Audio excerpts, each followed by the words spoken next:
TJ Exclusive's breakout hit the CeraPad was a new concept when it launched and delivered a ceramic-coated glass pad focused on the aim trainer and competitive gaming space. Their latest drop, the KIN, is still an esport-focused hard pad but has a few tweaks and changes, so your boy thought I'd hit your sub feed with a heads up of what you can expect when you order the CeraPad KIN.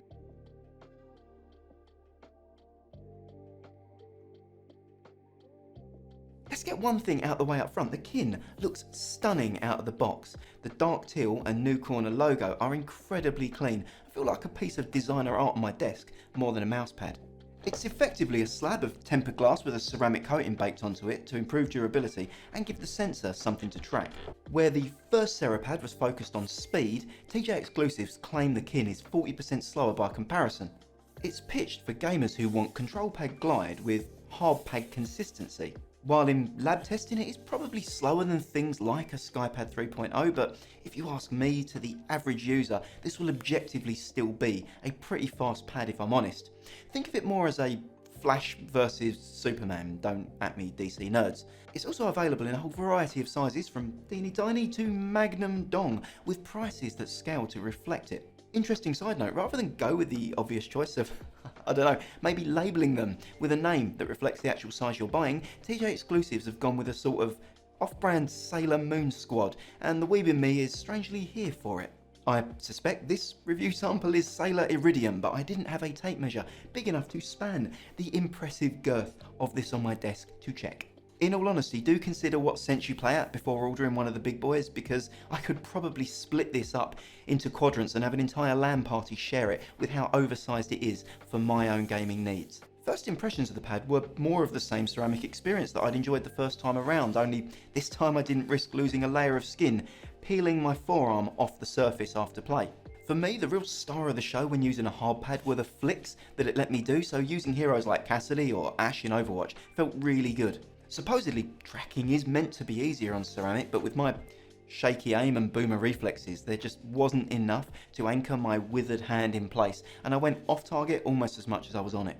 The experience was also wildly different depending on the size of the skates that you're using, with larger skates being noticeably slower, I'd say, and dots getting the super speedy treatment. I'd also recommend sticking with PTFE on ceramic because whilst you can use glass, you're probably going to have a bad time, and at least to me, it feels like playing on a lubed up ice rink more than a mouse pad.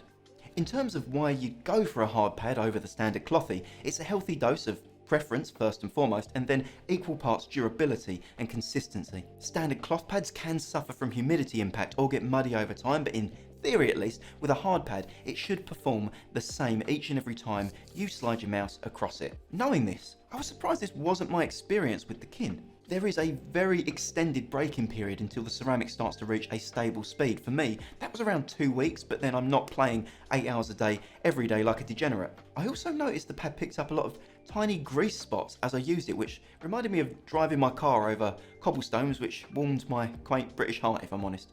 Using some multi-surface cleaner and a microfiber cloth restored it back to its original state though, so be aware, if you do use this pad, you'll need to be ready to roll up your sleeves and care for it like a 1950s housewife to have a consistent experience every time you game.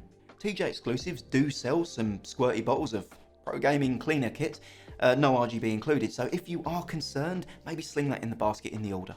Also, whilst the ceramic on the pad is supposedly super durable, I did notice quite a few micro scratches appearing over time. These definitely aren't super noticeable at a glance on your desk, but they are there if you're looking for them. Full disclosure, I didn't wrap this pad in cotton wool during testing because I wanted to give it the average home experience, but this fuzzy little psychopath did make his way across it more than a few times. So I'm going to give the CeraPad both the benefit of the doubt and say, whilst it's probably scratch resistant under general usage, it's likely not grumpy cat proof. Also, whilst micro scratches are annoying cosmetically, I shudder to think about the absolute state my Artisan Zero would have been had it been subjected to the same treatment. I didn't feel the scratches impact the glide or performance in any way, but if you're a frothing OCD peripheral enthusiast who's dropped over $100 on a fancy piece of coated glass for your desk, then I could see these kind of factors probably grind your gears a little bit and would grate more than the average $8 IKEA pad enjoyer like myself. Final cautionary note, the corners are sharp, like very sharp, and positioned precariously on your wrist and forearm if you are swiping aggressively. For those of you with self-preservation instincts, this isn't likely to be a concern, but if you had a particularly bad night in Valorant rank, consider this feature a time-saving shortcut between you and the sweet embrace of Dark Eternity. I'd say TJ exclusives should probably consider rounding the edges on the next generation of these to save the life of a future rage quit nerd somewhere.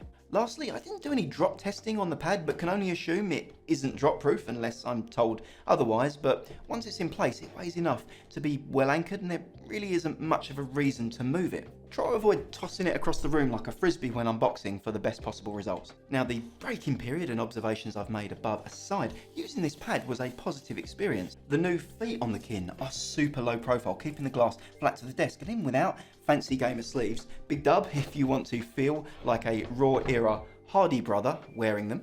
Go. I didn't feel myself sticking to the surface as much as I did on the OG CeraPad or glass alternatives. Worth pointing out that we are in the brisk autumn months here in Broken Britain, so it may be worse for you in a humid climate in terms of how much you stick to the pad.